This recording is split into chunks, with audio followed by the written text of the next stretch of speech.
Good morning, good afternoon guys. Luto tayo ng gulay. Ano siya oh? Green.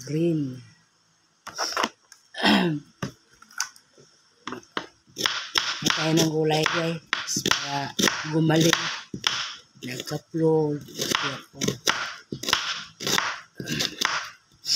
Wala kong kamatis lang. Vegetables from the yard.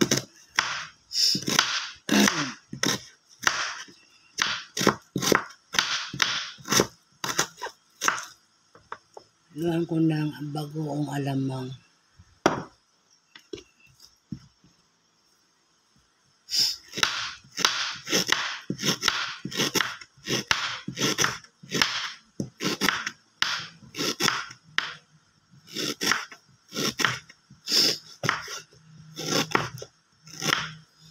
Grabe guys, yung buhay ng nasa ibang bansa, nag-iisa ka lang, tapos may naramdaman ka, may sakit ka, ikaw pa rin ang magtatrabaho, ikaw pa rin magluluto para sa sarili mo, walang mag-asikaso sa'yo.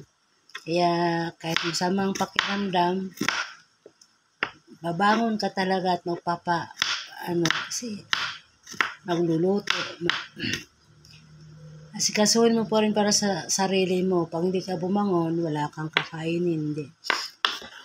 Tapos may alaga pa akong 4 na aso, lulutuan ko pa sila ng makain. Ay hirap. Kaya yung iba nasa Pilipinas, akala siguro nila na masarap ang buhay abroad. Hindi po totoo yan.